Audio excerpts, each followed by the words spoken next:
All right. Good Wednesday morning, people. Been busy with these paydays for you guys on the dividend yields. I redid um, Defiance a little bit because when they changed from monthly to weekly and then that 3-for-1 in the past split, I decided to do a clean slate. So as I go through here, I'll explain it to you.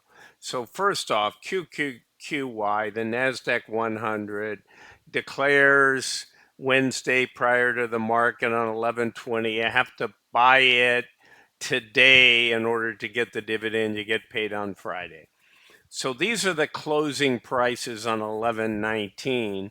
These are the distributions. So 24.57 for QQQY, 24.52 for WTE, and IWMY 0.3222.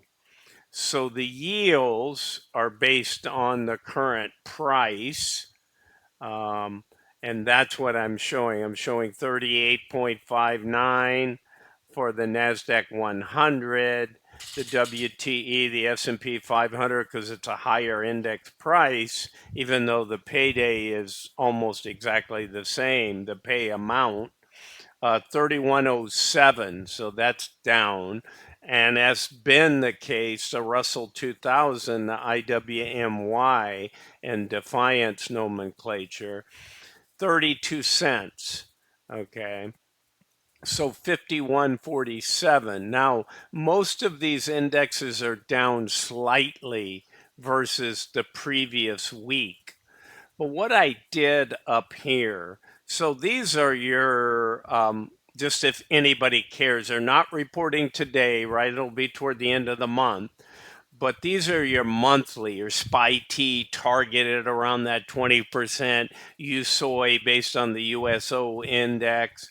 And again, another targeted. So you got the NASDAQ and the S&P 500 targeted.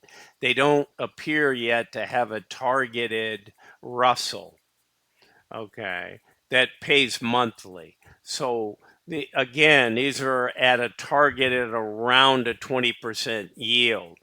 So what I've done on all of these is I've updated them relative to their annualized, all the figures.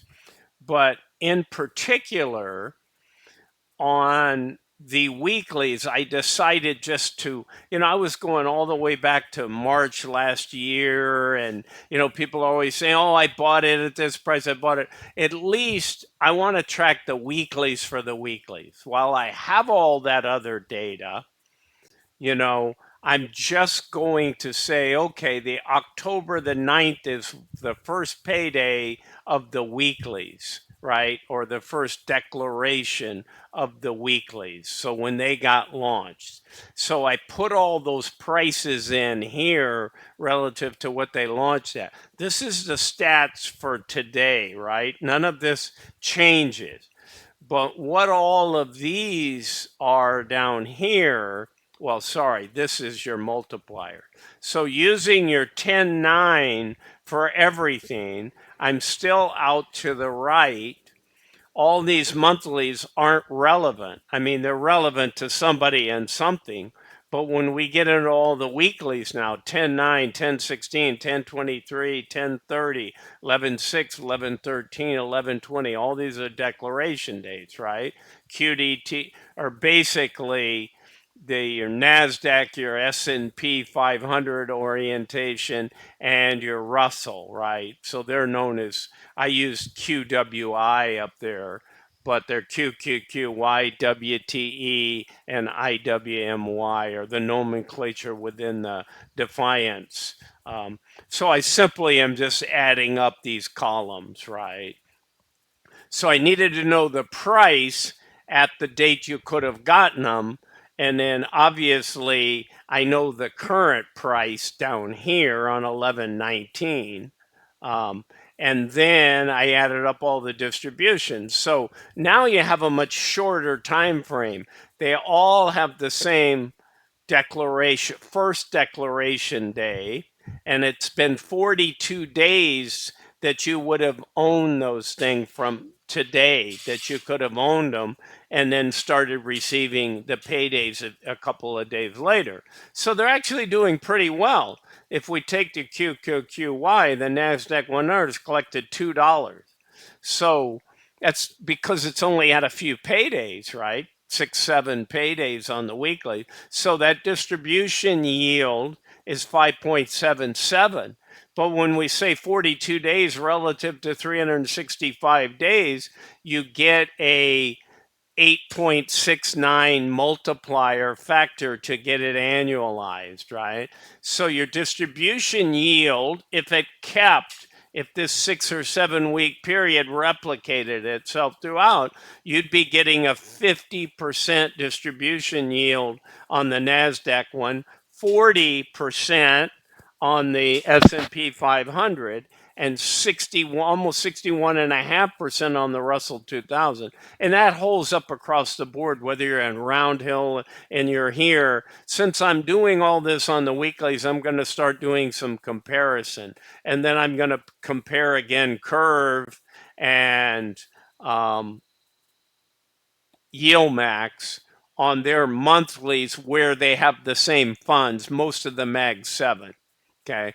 But annualized, let's take a look at the NAV. And this is a nice, remember they had a 3-for-1, their NAVs were getting killed and all that stuff before when you look at all of their history. But when you're looking here, it's not too bad. Well, again, it's only October 9th. So October 9th to November 19, 42 days.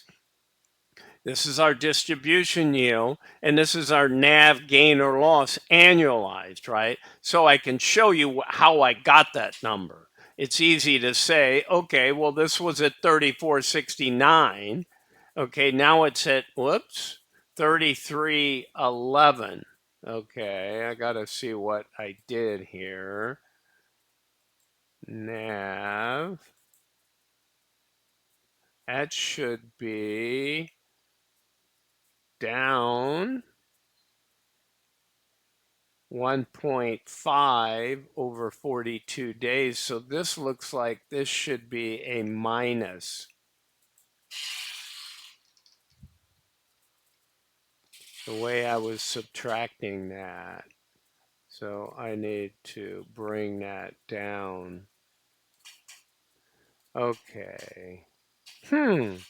I'm not sure, guys. I'm going to double check it, but I'm doing it on the fly. It seemed high, but let's leave. Whoops, I'm doing it in the wrong area. This is on the distribution yield, and I want on the NAV loss, so ignore that.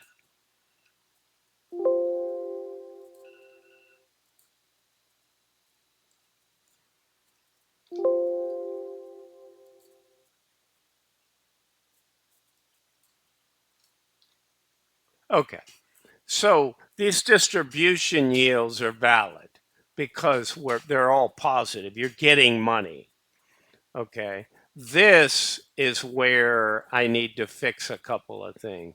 So your distribution yield so far is 577, 4, and 7. And when you annualize those on the 42 days, this is all valid. It's the NAV erosion, NAV gain, NAV loss that I need to double check to get this total return number, which seems kind of big. All right. So when we look at QQY, it was 34.69. Well, now it is 33.11. So I've lost $1.58. So I would want to do the math on that and say equals 1.58 divided by the starting price. So I've got a 0.455%, which is a negative, which is exactly why I needed to do this times -1. Yeah, that'll fix it. Doing it in the wrong place. Let me just make sure they're minus before. This one is 4104 down from 42, correct. Sorry about that, guys, but before somebody looks at it, still not too bad, but it just shows you, you have to do what's good um, when you're doing apples and oranges, when you're doing it on a small sample, then you got to do it both ways. We get to up the distribution yield, and if we have a small loss, we have to annualize that. So this guy may have lost the least. Let's see, 32.50. No, it's actually more. So that one is times -1 as well. Okay. Darn. So that going October 34.84 and it's now 32.55. So that's $2 on 3. Yeah, that's six and that's 2/3. So when you take that over a longer period, so again, that's why both good and bad, I imagine the distribution yield will come down and I imagine the gain or loss will come up. So you'll end up with a bigger number over here. But you see why they try to come out with these targeted 20%. I don't know what is happening here. I'll have to double check this, but that's what I'm showing on total return, 10 and a half and 12 and a half. And these are accurate just based on the sample that I'm doing, right? But a small sample is always going to fix itself over time. Normalize is what statistics people say in this kind of a data set. So that's what I've got now. I've got again, you always have to look at the NAV gain or loss in order to determine your total return. These are nice. And if this thing can come back up, I always say if I can get a 40% yield annually on an index and have a 10 or 15% NAV loss, hey, I can live with 25-30% gain total return. And some people like to say I get the use of the money along the way. Yeah, the NAV erodes, but I'm not selling it at that point.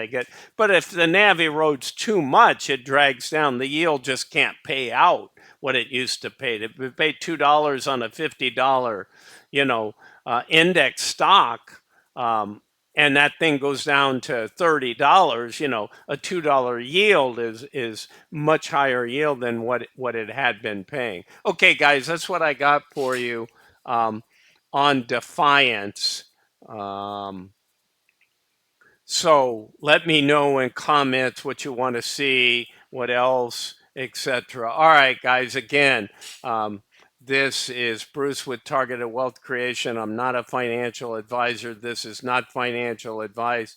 This is Defiance Index Funds weekly yields, very similar to Roundhill with their strategy. Again, so I'll do a comparison. And why I have all this down here is for these guys, because they all have different start dates. So I have to get my multiplier and days owned separate for each of them, whereas these are all universal. So I just have one here. All right, guys. Have a good one. Have a good day ahead, whatever it brings you. All right. Bye for now.